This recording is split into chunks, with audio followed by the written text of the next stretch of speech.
Austin 316 says I just whipped your ass. And what's it gonna do? It doesn't matter how you're doing. Woo! Wheeling, dealing, limousine right, jet flying. Can you dig it, sucker? Would you please shut the hell up? You don't know what hard times are, Daddy. The cream will rise to the top, oh yeah. Oh, yeah. Look at the human rubble. What up, what up? Welcome to episode 103 of Keep The Kayfabe. I'm Mike, sitting here with my boys. We're ready to talk some wrestling. So, Canada is rejoicing, not because the NHL is back on TV. No, it's because AEW touched down in Toronto and put on a hell of a dynamite tonight.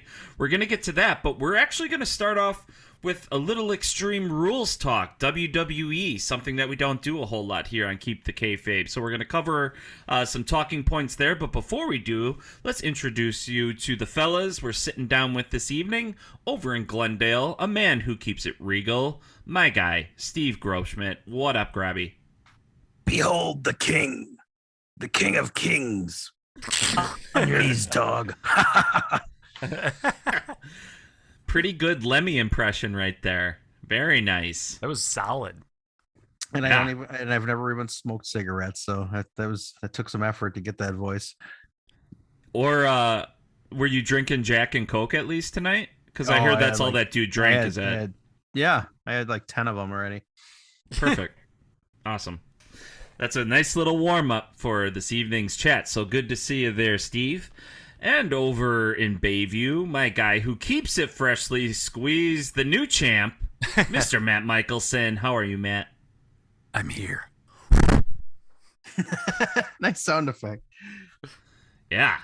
That if people that are listening with the earbuds in, that probably just zipped right through their brain. And their lights sorry went about out. that. Uh-huh. Love it. Yeah, man. So Charlie's going to be joining us a little bit later. He's just wrapping up his underwear modeling gig, so he should be here soon, putting his clothes back on. He's busy. And, with those. oh, yeah. Well, I mean, Christmas is coming. So he's got a lot of shoots. That it is. All right. Well, speaking of, I was going to say coming or shoots, but let's just go right to some Extreme Rules talk. So we don't talk a ton about WWE because there just hasn't really been a lot of positive things to talk about. We don't just want to just dump on it all the time. It's fun, but why beat a dead horse, right? But Matt Michelson has raised some very interesting points about what's happening at the main roster level in WWE recently. Extreme Rules just happened this last weekend. I did not get a chance to catch it because I've been extremely busy, but my boy Matt did, and Steve may have too. So they're going to run down some cool stuff that just happened on this pay-per-view. So folks, listen up and join us for this week's talk of WWE. Matt, what is happening on the main roster? Oh my God, this is strange. I feel like I'm transported to another lifetime ago. So, several months ago, when Vince McMahon stepped away from WWE, I think we all agreed that we were going to give it time just to see how Triple H, eased into the position and if the show changed at all and what it felt like. Well, it's been a few months since that happened, and I took it upon myself to dip my toes back into the WWE universe and see what it was like now. So there's a few things that are really hot right now in that promotion. Number one, and this is probably no shock to anyone who loves wrestling enough to listen to a podcast about it, but Bray Wyatt returned this past Saturday at Extreme Rules. There was a lot of speculation around whether he'd return as The Fiend or as his past self or some new character. Basically, it was some combination of both. So for those of our listeners who haven't seen it, I highly recommend go watch the last 10 minutes of Extreme Rules. Just as the show's about to go off the air, lights go out. They start panning around the crowd, and there's all these characters from the Firefly Funhouse as real human-sized people standing around at different points in the arena. So it was really interesting how WWE sort of played with this. They had to have come out during the last match and just kind of planted themselves ahead of this segment. But camera pans around. We see Huskus the Pig. We see the Fiend at one point. Looking a little different than Bray Wyatt, though. Well, then the lights go out. It cuts back to the top of the ramp. A door gets kicked open, and a guy in a mask steps through it, rips the mask off. Turns out it's Bray Wyatt holding the lantern, leans into the camera and says, "I'm here," blows out the lantern, and that's the end of the show. So Cool. no like brawling, no fighting, no, even teeing up his next opponent, nothing like that.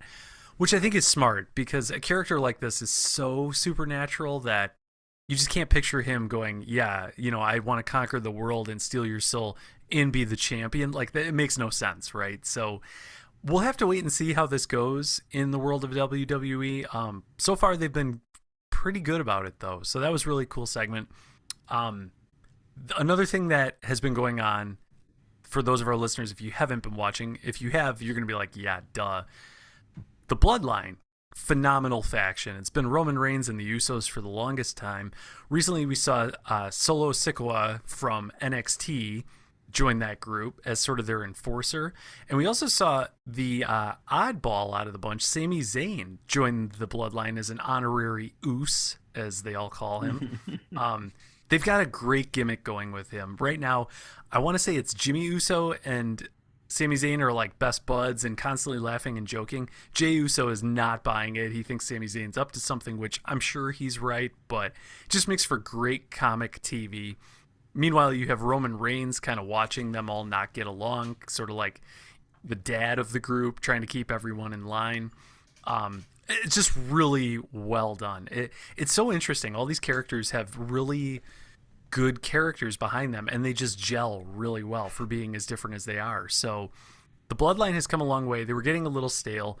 Really worth watching now. So between the Bloodline, Bray Wyatt, all these other like storylines that are brewing in WWE right now, we're seeing a lot of former NXT folks come back, like Johnny Gargano recently re-debuted. Candice LeRae's back on TV.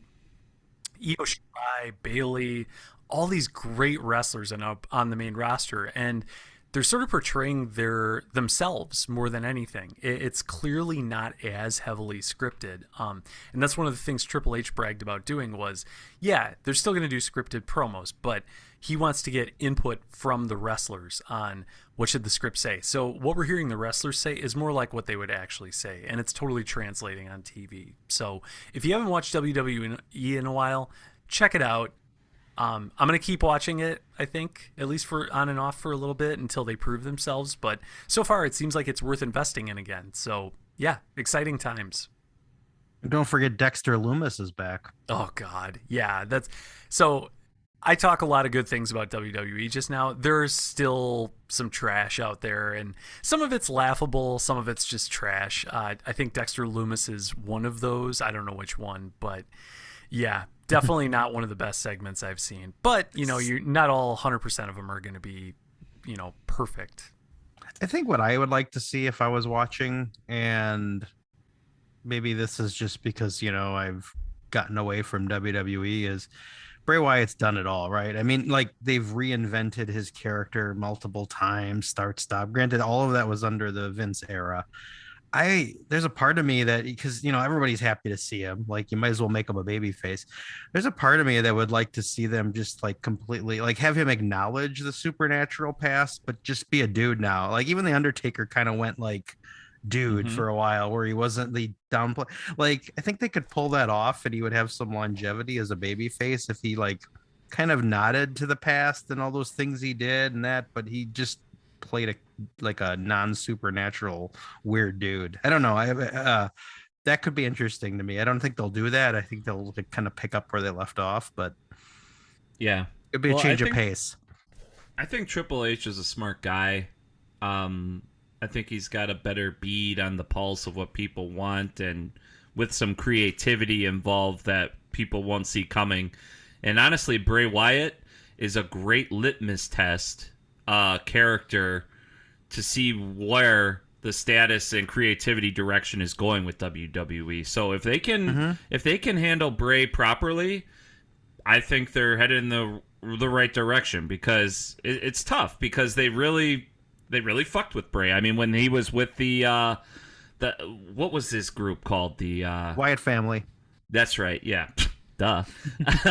Anyway, so tough to remember. But anyway, yeah, I mean that was cool. It was different. It was really cool. It kind of went right along with what was happening on TV with HBO Max with True Detective. It was like that show was so hot, and it was all about like in the swamp in the South with all this mysticism. But then it just went way off the rails. Is he a clown? Then they've got all these gimmick matches. And the Alexa Bliss thing to me just like even my dad, who never criticizes wrestling that much, was like so tired of that storyline. And like, right.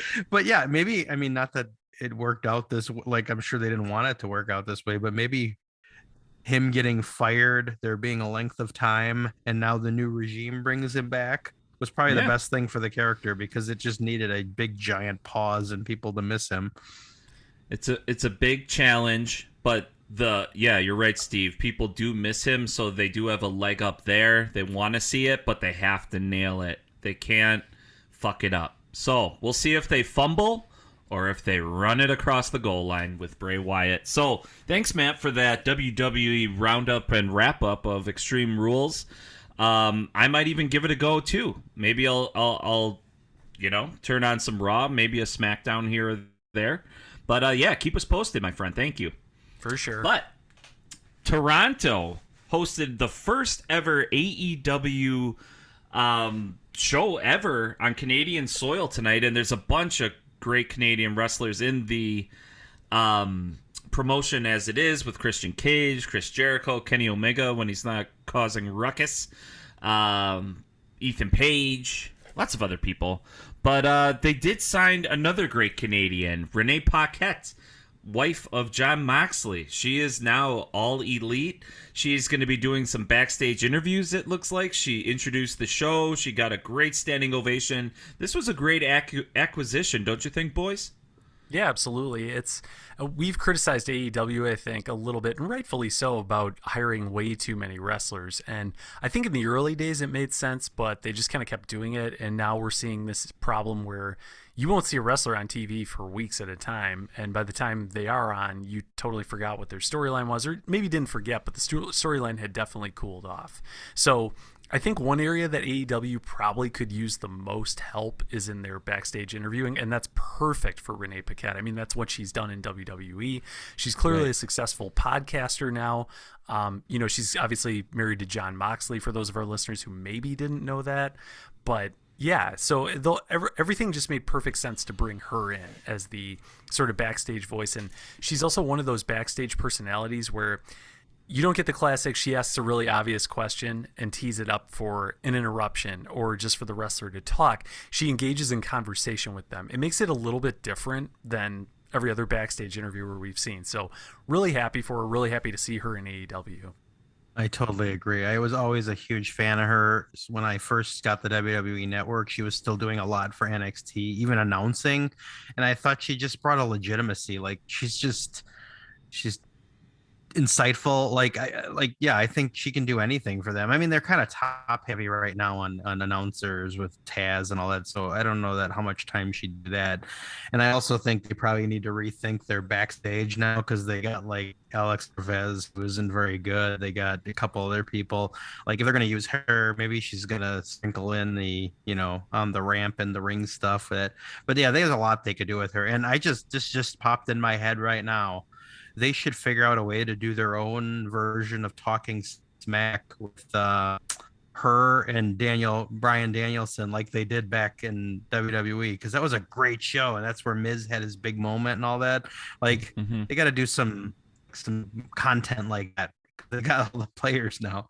Yeah, totally agree. Another thing that came to mind, and for those of our listeners, if you haven't watched Dynamite yet, this won't be spoiling anything, but there was a segment where Alex Marvez was interviewing MJF, and Alex Marvez asked MJF a question. It seriously took about 30 seconds for him to frame the question and actually get to the question. And you could tell that MJF was visibly getting pissed just listening to him. Thankfully, and I say this, like, I can't believe I'm actually saying this, but thankfully Stokely Hathaway interrupted, because even I at home felt so uncomfortable watching Alex Marvez try and form this question. So hopefully with Renee Paquette now in the picture, we start to see a little bit more tight, clean backstage interviews. But yeah, only time will tell. I'm going to take something that I think if Charlie was here, he'd bring up, because I totally agree with it. Like, I knew the name Alex Marvez, but I didn't remember from where when he started on AEW. And I just remember, like, God, this guy is so wooden and terrible in AEW. And to your point today, 3 years later, he still is. And then one day I was in the car. I think it was a Sunday morning. I went somewhere and I put on Sirius Radio, and there was this fantasy football show on. It was Alex Marvez, because I saw it because my radio said with Alex Marvez, and he was so interested. Like, I'm like, why can't this guy show up on AEW? Like, he was cracking jokes. He was just talking like a normal dude. Like, I don't know what makes him like so wooden in AEW that he just turns to shit. But it's like, it's almost a lost cause. It's like, it's nice. You know, I think they brought him in because he's a real sports pundit, but it's like, okay, you got Renee Paquette. You could probably cut him loose now. Right. Remember when the WWE brought in that announcer from the American Gladiators? Yeah, Mike Adamle.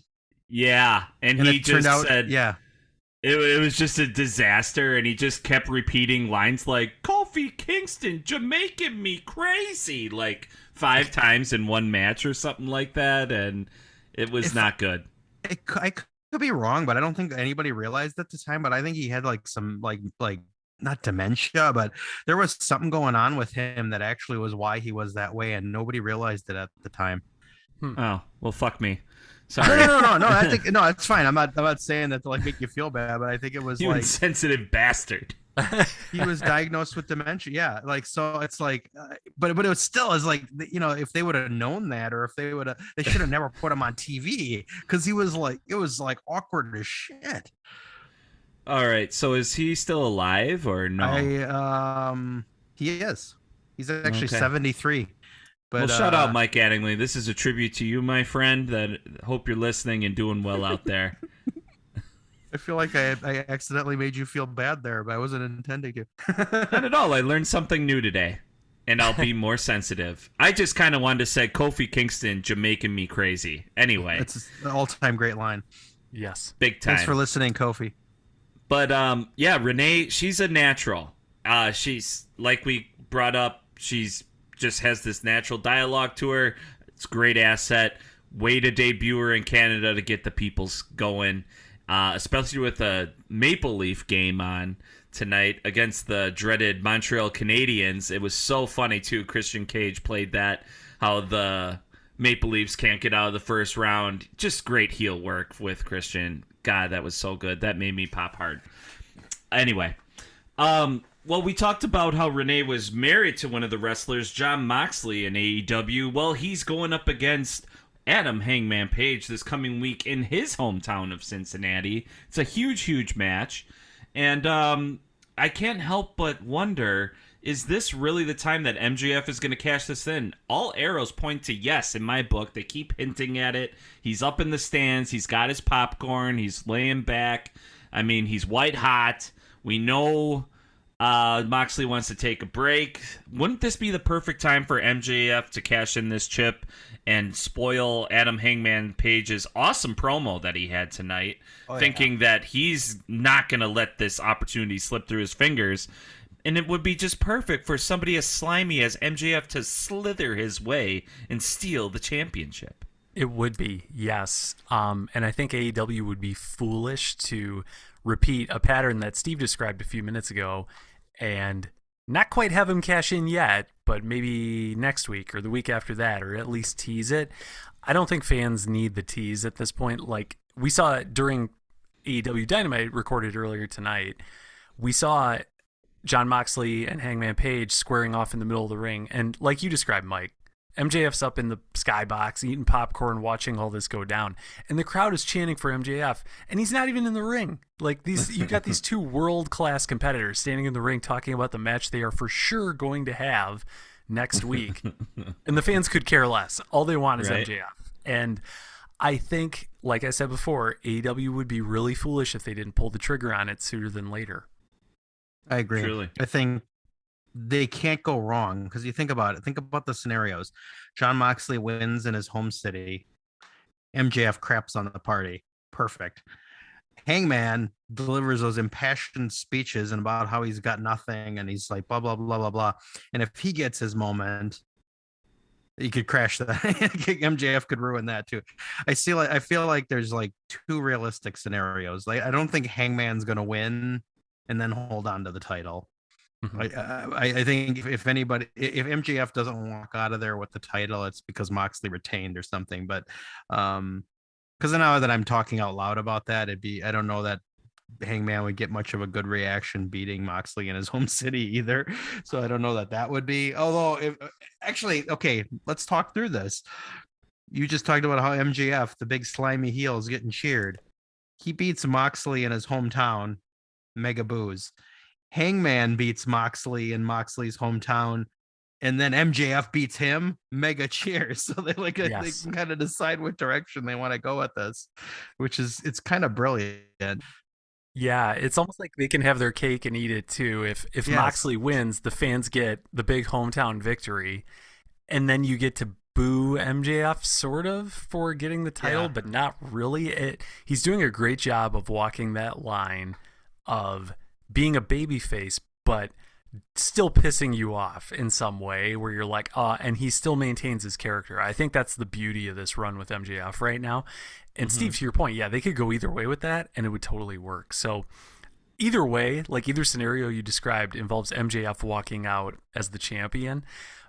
But again, that's assuming they pull the trigger on it, which, either scenario we just mapped out requires that. So we'll have to wait and see. Yeah. All right. So what scenario do you think is going to happen on Wednesday then? I mean, the one that I would love to see happen is Moxley wins and we see MJF cash in and take the title off of him. The thing that I feel deep down, though, is going to happen just because of patterns AEW's fallen into recently is I think we might actually see maybe Hangman win and no cash in. As ridiculous as that sounds, I can't help but feel like it's the worst possible option is the one they're going to go with. And I don't know why. I think maybe because during the next week, it puts MJF in a position to take it off of Hangman and then get a huge pop. But I don't know, honestly. Like, maybe I'm talking myself into it too much, and I should have faith in AEW to do the right thing and, have Moxley win it and then immediately have MJF take it off of him. Is there any... Well, Steve, why don't you go ahead? And, honestly, it's like, what do I want to happen and what do I think going to happen, which is kind of what Matt did. I want Moxley to retain and then MJF to take it off of him and right in front of bask in the glory of Cincinnati, shitting on their home boys parade. I want that to happen, but I guess a variation on what Matt said. What I think is going to happen is that Moxley's going to retain the title, and then MJF will tease, but they won't actually do it. They'll save it for maybe not the pay-per-view. That's not that far off. It's like a month? Yeah, something like that. But I feel like that's because I've just AEW not always, but it feels like 75% of the time drags things out. And I think I'm just gonna, if I were a betting man, I think MJF will not walk out the champ next week. Yeah, I think. I mean, honestly, we'll have to check the clock and see how much time they give these guys to tell this story. Well, that is always a sign, too, when the match is and when it ends. Right. Yeah, if they have 40 minutes, I think that's a good time, to put on a great story with the match itself with Mox and Hangman Page, or Hanger, with Hangman Page. But I don't know, what if MJF does cash it in and Mox actually beats MJF and there's no way that MJF loses when he cashes it in? Is that even a remote possibility in your minds? I hadn't even considered it until you said it. It's like, yeah, it's absolutely a possibility. I mean, we've seen it happen in WWE with the Money in the Bank briefcase. Not much, but it does happen.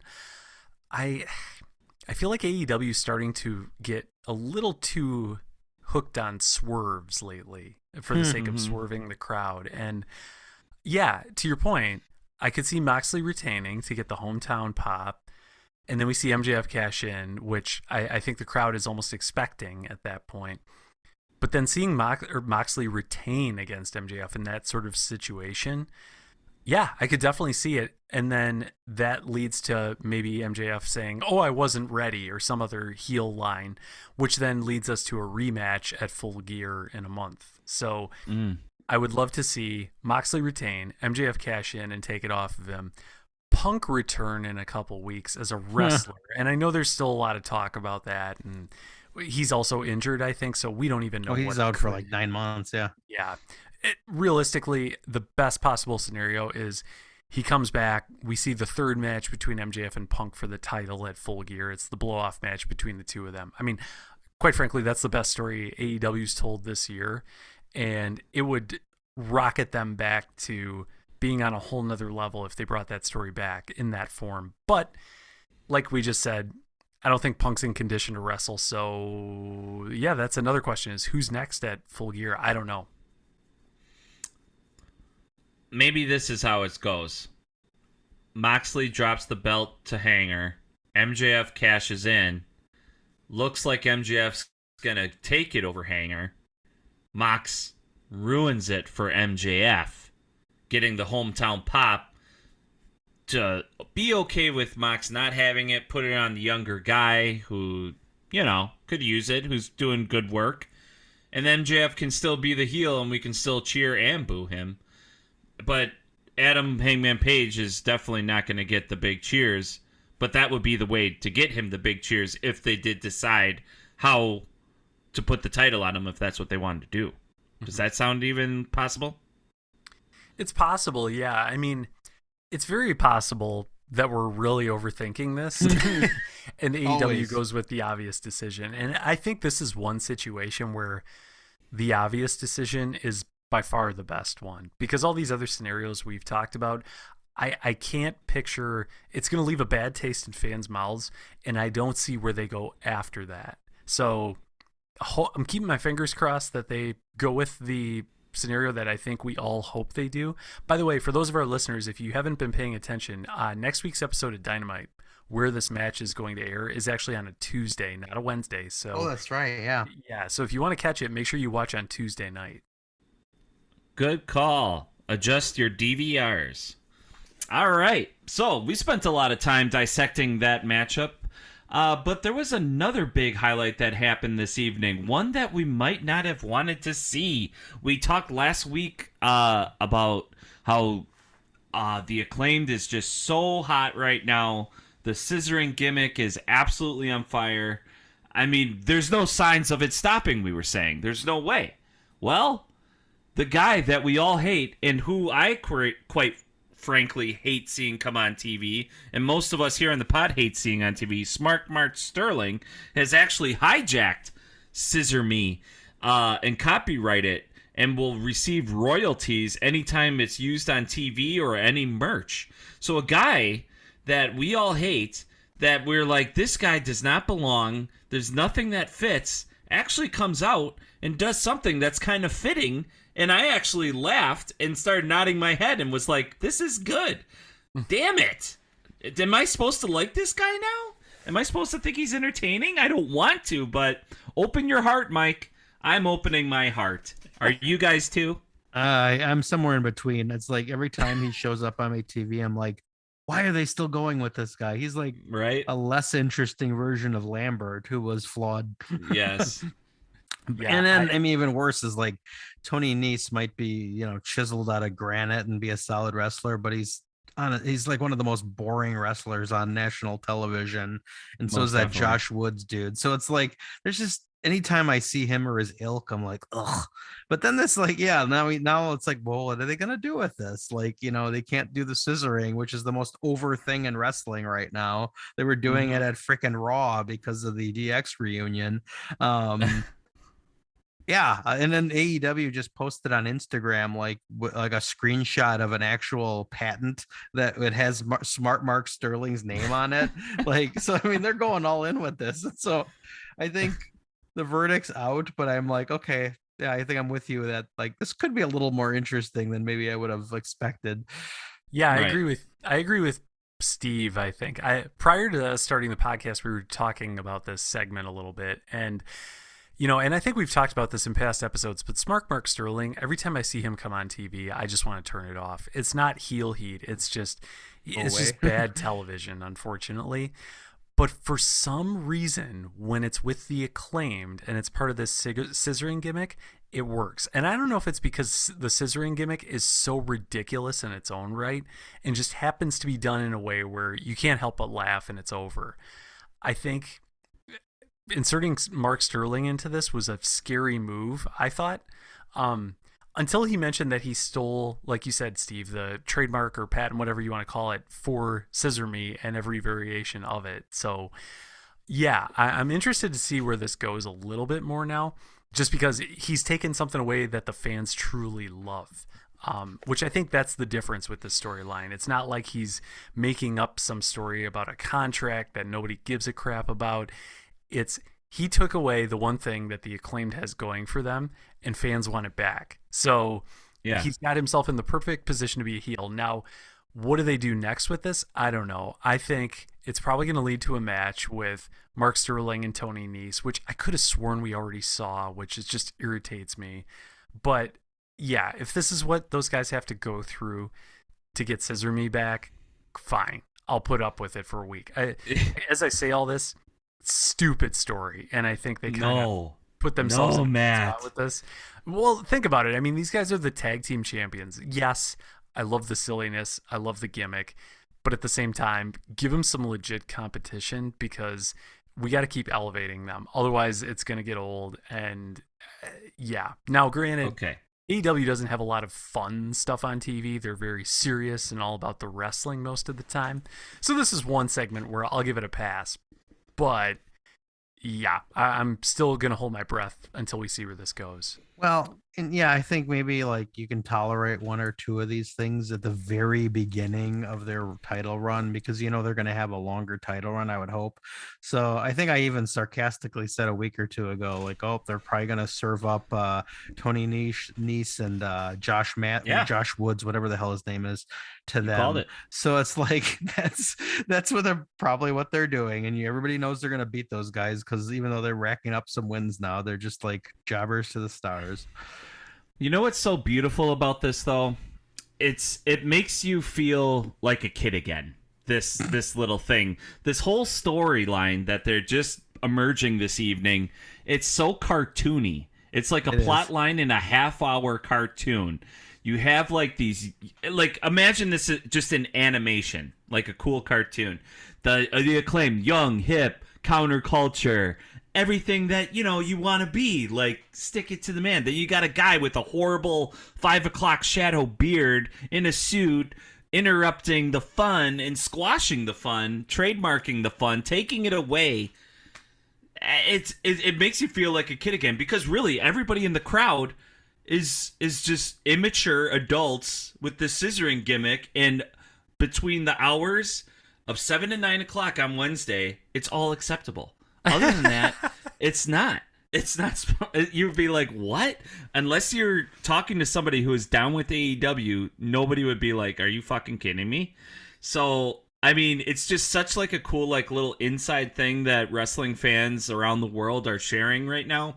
And I just love this because, yeah, you can only do this in its infancy of their title run right now. And I think it's perfect. I love it. I like a little something light where you just sit back and you don't try to analyze and examine it like we just did with this match before, because it's like there's like the heavyweight title means something. Yeah, well, these tag teams mean something too, but it doesn't mean you can't have like a little lighthearted fun too, right?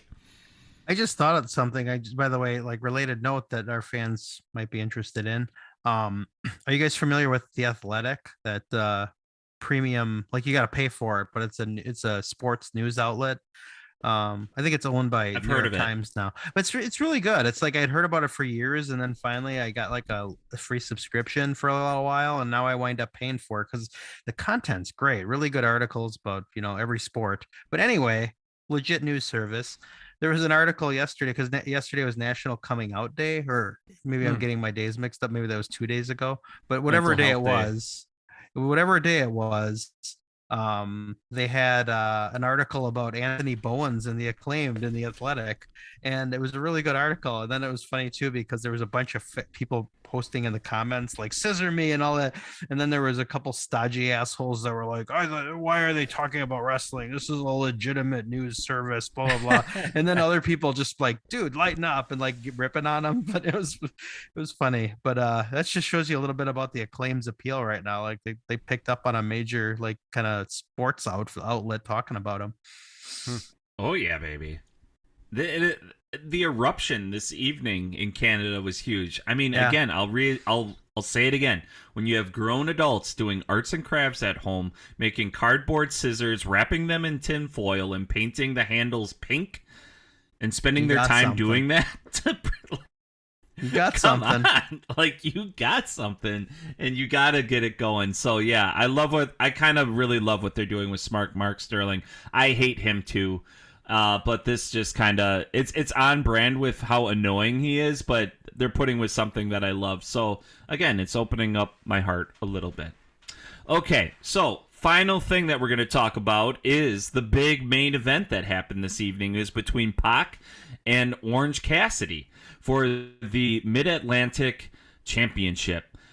This championship belt was really cool. I think it like revealed itself maybe about 8 months ago, something like that. Pac was the first champion, so now this match was like the first major title defense in Toronto.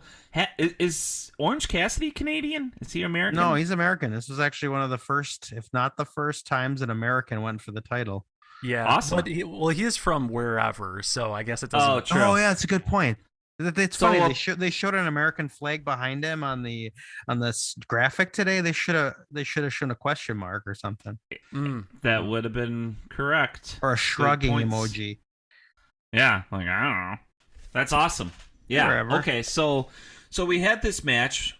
We know both these guys can go. Honestly, I think Orange Cassidy is probably the most underrated, underappreciated wrestler with no belt, and I'm so happy he got the opportunity to give it a shot at some gold. Very well deserving. This match had it all. You know what Pac can do. You know what Orange can do when what goes up against a wrestler like Pac. We saw it in first person here in Milwaukee when he went up against Will Ospreay. I thought Orange was right there with Ospreay, like how he can go. Absolutely. And he was injured for a little while, and he comes back. He's looking great.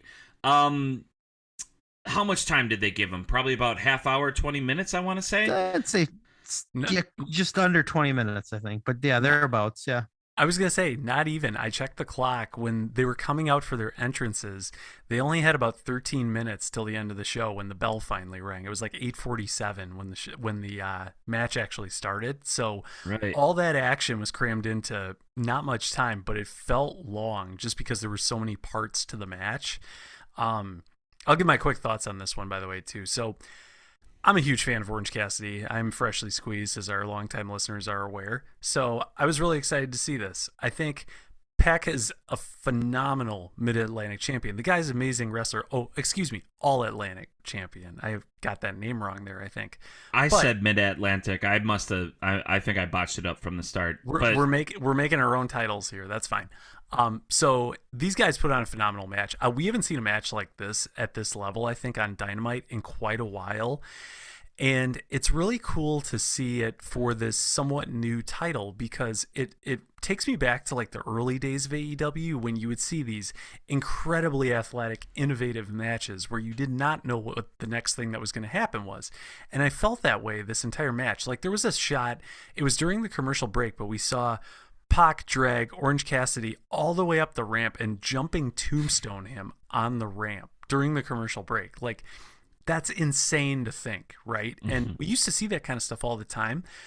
But I kind of feel like Dynamite's toned it down a little bit lately. And maybe part of it's because these guys are starting to realize, hey, if I want to do this for a long time, I got to be careful. I got to take care of myself. And totally understandable.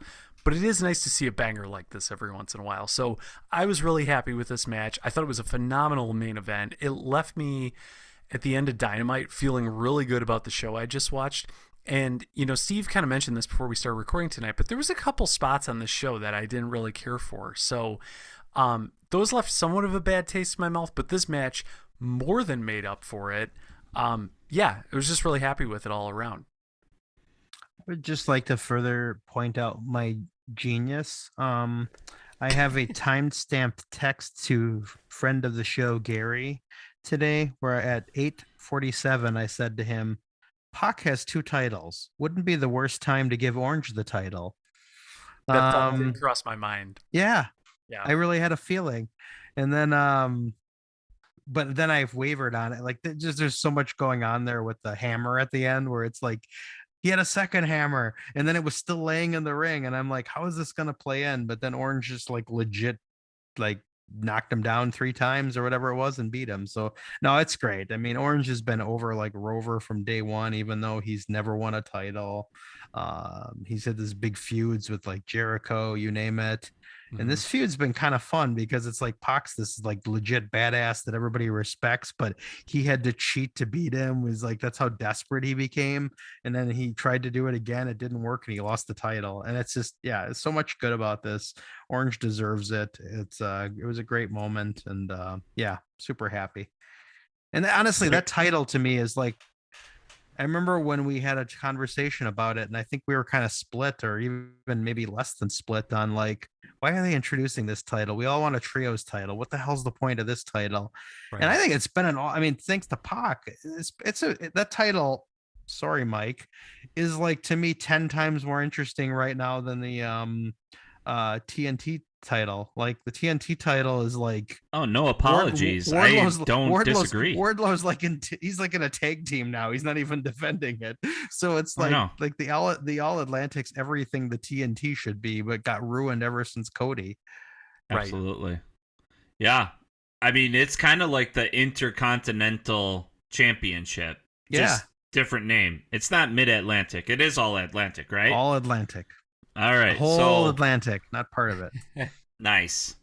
Well, we got a great champ in Orange Cassidy. I'm so happy for him. He rightfully deserves it. He's pretty much an OG. He came in about a year after or a year before. I think he was an original. He was at the second All Out. He was at All Out. There was All In, and then he was the last guy to debut with LAX when they debuted. So yeah, he helped start the company. So it's finally his time to have some gold. So super stoked for him. I'm happy there's some gold in the Best Friends stable now. It's getting good, folks. So we're going to keep our eyes on that. And can't wait for next week to see how all these matches shape up. But before we head out, we're going to have to get to promo of the week. So let's get to the mailbag here. Let's see who we got. Well, this is an interesting one here. This comes to us from Miami, Florida, from Johnny Too Bad. He doesn't say anything. I'm not really sure why his name is Johnny Too Bad, but... It's too bad he didn't tell us. Oh, that is too bad. There it is. Fuck me. God, I just getting work tonight. I need more sleep. More on what? Louise. Stop it. All right. So Johnny Smartass submitted Captain Lou Albano turns Japanese. So this is, I mean, it looks from the late 70s, early 80s, so it's definitely controversial. Vince is involved in it too. So let's just send it over to Captain Lou Albano as he turns Japanese. We'll be at the side of Mr. Saito and Mr. Fuji in Asbury Park. It's more or less my adopted hometown. Mr. Albano. I've got many, many fans there. Go right ahead. Well, we'll take your word for that. But aside from whether or not you have fans in Asbury Park, Yeah, go ahead. you are most unusual in many, many ways. Yes, I am. And one of them is the fact that from time to time you do choose to enter the squared circle. But when you do choose, as of late at least, it seems to me that you more or less kind of hide behind your men, that you don't ever start the match off. It's not that I hide, it's just that I'm smart. I'm like a snake, baby. I move and groove. I can get behind Mr. Saito. I can get behind Mr. Fuji, and I can be the guiding light. I can film. I can watch. I can look for weaknesses. I can turn Mr. Saito into a maniac killer and say, Mr. Saito, in 1 second, baby. You know what that means? Speaking of turning, Mr. Albano, it seems to me that as of late, it seems that you're almost literally turning Japanese as of late. Well, I am a fluent speaker of the Japanese language. I've spent many, many years in Tokyo, and I have been adopted by Mr. Fuji and Mr. Saito, realizing that the Japanese race is the superior race. They are brilliant people. They've adopted the captain, and I've fluently learned to read and write and speak Japanese. Would you like to hear a few words? Yes. Hayataya un Sakahito. Ina mitakayo asata rikmate ayagaria eta Pedro me hungu monkey. Yata sata. Uya kutubaya chataya. Kutumpujo yata. Muko yo bose kopete. Pa. Captain's ready, baby. I mean, I'm moving, grooving. I'm ready. I'm looking for this match. I'm in the best condition of my life. Look at. Well, there it is. They just don't make them like that anymore, do they, boys? Yeah, it's probably for the best. Yeah, I was just about to say, yeah, I mean, just based on the introduction alone, I was like, oh boy.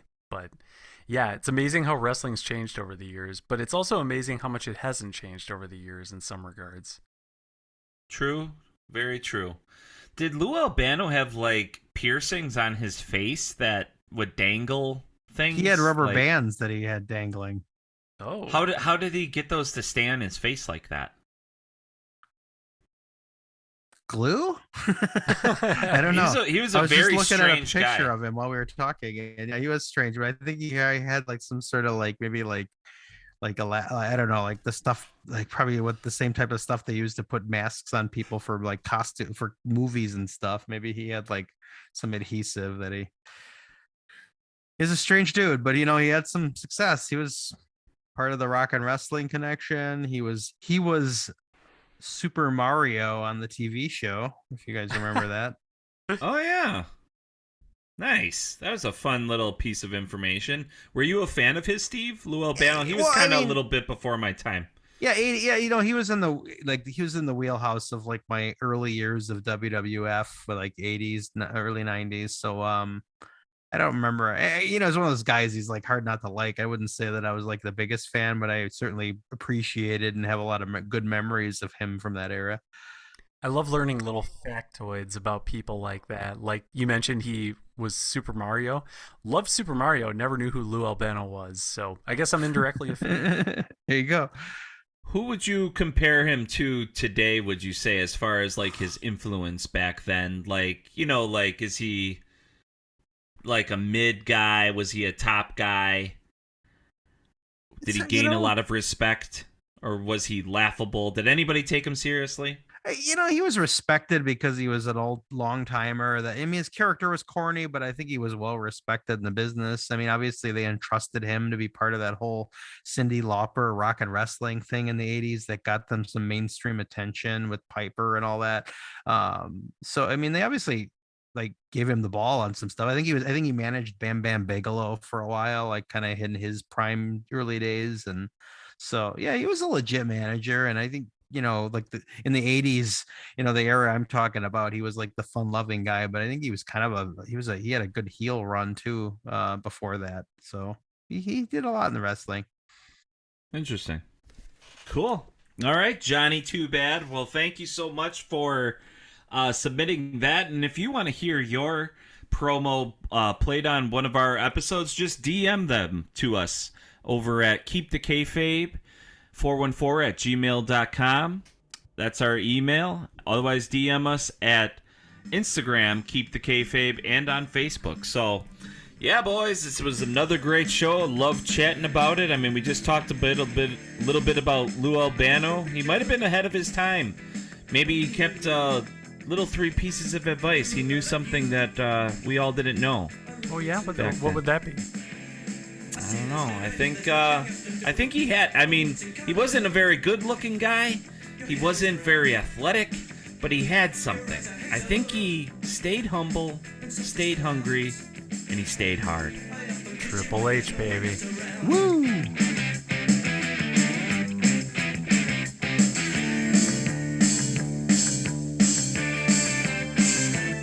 I got your picture, I got your picture. I'd like a million of you over myself. I want a doctor to take a picture so I can look at you from inside as well. You got me turning up and turning down, I'm turning in, I'm turning right, I'm turning Japanese. I think I'm turning Japanese, I really think so. Turning Japanese, I think I'm turning Japanese, I really